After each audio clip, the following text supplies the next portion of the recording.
ายดีพี่น้องสบายดีFCสุขุมสุคนสมองสุบอนเนาะ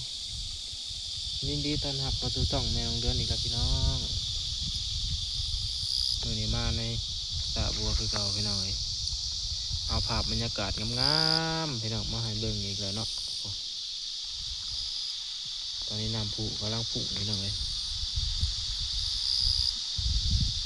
เขาบอกว่าสิได้เบิ่งอีกจักมื้อพี่น้องเอ้ยก็เลยมาถ่ายให้พี่น้องได้เบิ่งอัปเดตนะพี่น้องตอนนี้ดอกบัวก็เริ่มบางเบิ่งได้พี่น้องเอ้ยสำหรับน้องบัวหรือว่าสระบัวใหญ่น้องบัวใหญ่สระใหญ่ช่องจูพี่น้องเอ้ยน้องสระที่แบบว่ามีหูปติดโฆษณาแบบเป็นแหล่งท่องเที่ยวข้างในเนาะที่นี่ก็ได้พี่น้องเอ้ยแต่มื้อนี้บ่ค่อยเห็นคนมาพี่น้องเอ้ยเพราะว่าดอกบัวมันก็เริ่มบานเริ่มร่นเบิดแล้วเนาะก็สิเห็นแต่หมากมันพี่น้องเอ้ยหลับซาบอยู่ปอดหมากพี่น้องเอ้ยกระโพดโพหมากบัวดกกระดอกกระเดียพี่น้องเบิ่งในกล้องอาจสิบ่เห็นปานใดพี่น้องเอ้ยเพราะว่ากล้องพลังเดือนมันบ่อยากโฟกัสปานใดเนาะพี่น้องเห็นบ่มีแต่หมากพี่น้องเอ้ยหลับซาบอยู่โห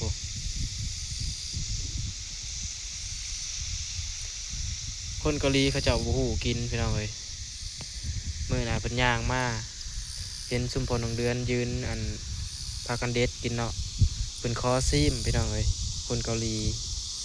เพิ่นขอซิมเบิ่งเพิ่นว่าแซ่บเพิ่นว่าพี่น้องเอ้ยเพิ่นบ่เคยกินจักเทื่อเนาะเพิ่นมาเล่นมาถ่ายรูปแต่ยังเกือบกูมื้อแต่ว่าบ่เคยกินเห็นคนลาวกินพี่น้องเอ้ยคือมันจังได้ฮู้เนาะเป็นหยังคือว่าจักมื้อใดสิได้กลับหรือว่าสิได้อยู่จักมื้อพี่น้องเอ้ยก็คือบริษัทของพ่อน้องเดือนเนาะเพิ่นบ่ทันได้แจ้งมาพี่น้องแต่ว่ามื้อนี้เป็นมื้อวันที่30แล้วเนาะก็มีคนกลับไปแน่แล้วพี่น้องเอ้ยหน้าหมักแตงก็เริ่มเบิดแล้วแหละพี่น้องเอ้ยเนาะเรียกงานของพ่อน้องเดือนก็ยังแต่ลื้อเห่าอีกประมาณ2 มื้อคือสิแล้วพี่น้องเอ้ยไปรอถามือกลับอย่างเดียวเนาะมาถ่ายบรรยากาศวิวลักล้านให้เบิ่งพี่น้องเอ้ยลมก็เย็นเย็นพี่น้องอากาศอยู่เกาหลียังมื้อแรงเนาะ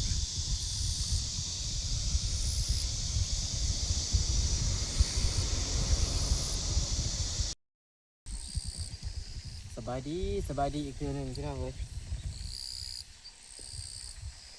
นี่เด็ดหมักบัวมากินพี่น้องมื้อนี้เนาะ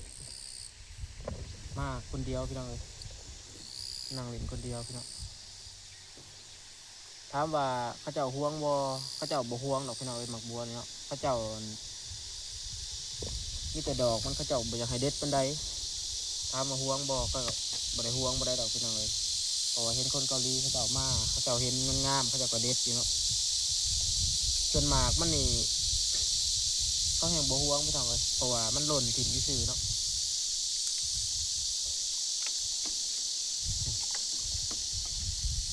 กินได้คือหมักบัวบ้านเฮาเลยพี่น้องคือตอนพอน้องเดือนไปทำงานอยู่ลพบุรีเนาะอยู่ฟาร์มงัวก็มีน้องบัวแบบนี้แหละพี่น้องหาอยู่หาปลาหาอยู่หากินได้เนาะแต่ว่าอยู่เกาหลีนี่หาปลานี่ยังบ่ทันเคยหาจักเทื่อพี่น้องหมักบัวนี่กินได้แซ่บคือกัน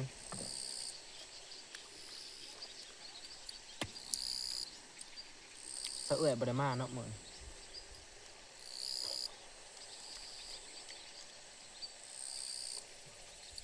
ในตึงในตึงเลยพี่น้องเอ้ย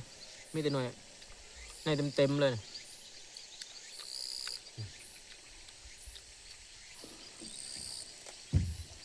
มาชมบรรยากาศ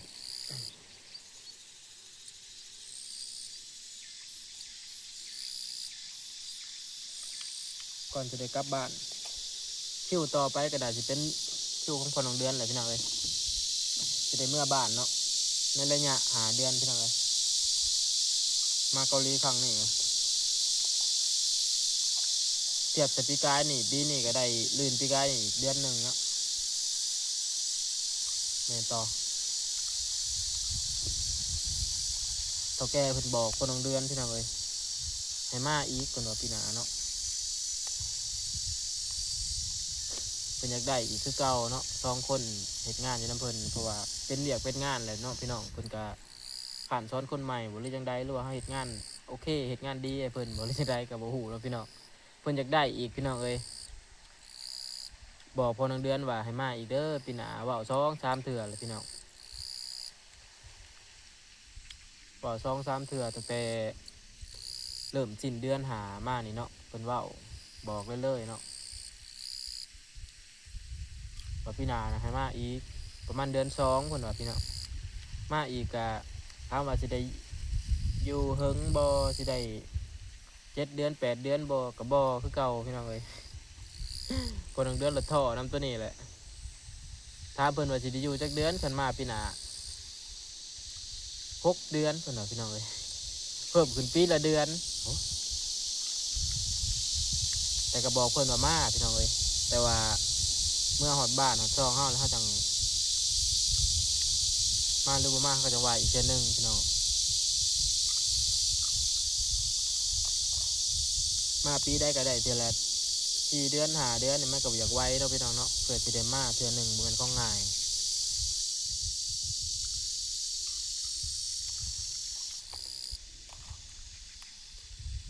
เพื่อสิได้มานั่น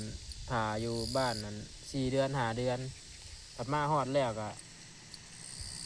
4 เดือน 5 เดือนหนึงได้กลับแหละผู้ที่บ่ได้หยังเนาะพี่น้องผู้ที่เสียเวลาไป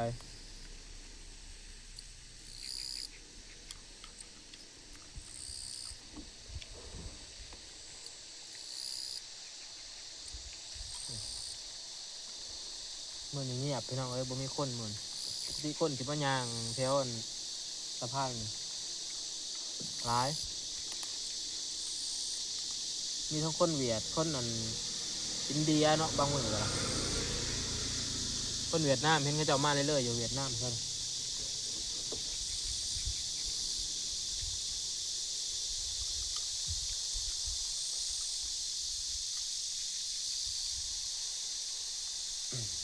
เต้าเอื้อยนี่ดีแต่ว่าเพิ่นได้ต่อเนาะ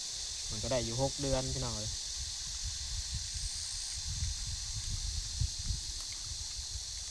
6 เดือนเท่ากับก็สิเป็นเดือนเก้าเนาะสิกลับส่วนเพราะว่าเพิ่นบ่มีลูกน้องประจำเนาะ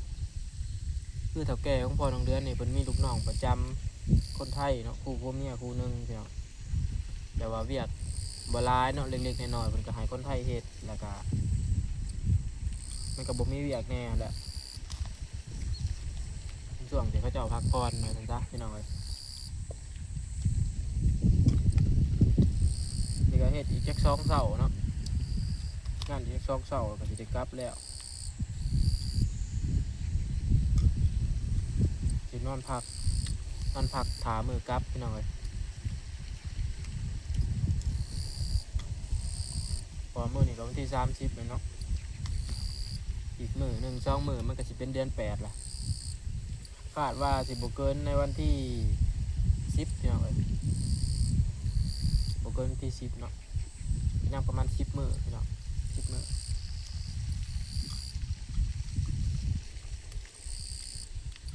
เมื่อบ้านเฮาก็จะเฮ็ดหยังเนาะ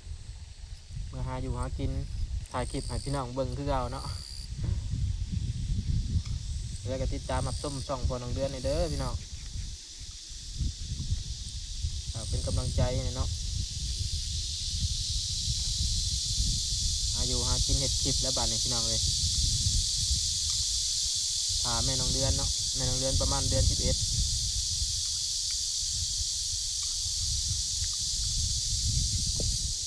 ในอีก3-4 เดือนพุ่นแหละถึงสิได้พ้อกันกับแม่น้องเดือนพี่น้องเอ้ย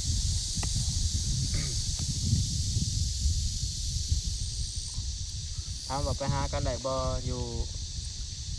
มาเกาหลีคือกันแต่ว่าเป็นหยังคือบ่ได้ไปหากันก็คือมันไกลแหละพี่น้องเอ้ยไปกลับก็เบิดเก็บพ่อล้านวอนแล้วเนาะ5-6 แสนแล้วเนาะก็บ่ไหวพี่น้องเอ้ย ขี่รถคือหาชั่วโมง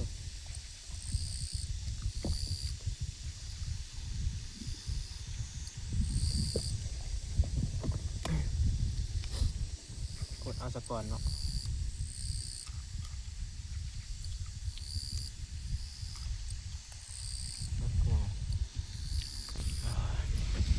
ข้างหลังก็มีแต่เขาภูเขาเนาะและพี่น้องเอ้ยบรรยากาศอยู่เกาหลียังกลางเว้นนี่อยู่บ่ได้พี่น้องเอ้ยอยู่นอกนี่ออกวันเนี่ยหาเนาะเลาะเล่นหรือว่าย่างเล่นนี่บ่ได้เนาะกลางเว้นฮ้อนหลายพี่น้องเอ้ยคนลาวเฮาได้ข่าวว่ามีหอดคนตายพี่น้องอยู่เกาหลีเนาะฮ้อนมีคนตายเสียชีวิตย้อนว่ามันฮ้อนหลายเนาะอุณหภูมิขึ้นฮอดเกือบ40องศาพี่น้องเอ้ย38-39องศาถือผู้ใดเห็นเฒ่าแก่เขียวๆแน่เนาะให้เฮ็ดเวียกแบบ8ชั่วโมงหรือว่า9ชั่วโมง10ชั่วโมงนี่ตายพี่น้องเอ้ยตายเนาะ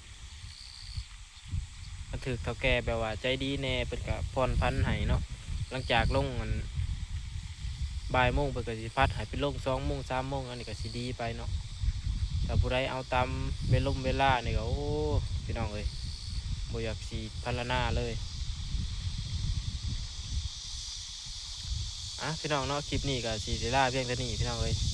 จะได้ก็ฝากกดติดตามช่องพอน้องเดือนนี่เด้อพี่น้องเนาะเบิ่งมาฮอดนี่ก็พอกันคลิปหน้าพี่น้องสำหรับคลิปนี้สบายดีพี่น้องเอ้ย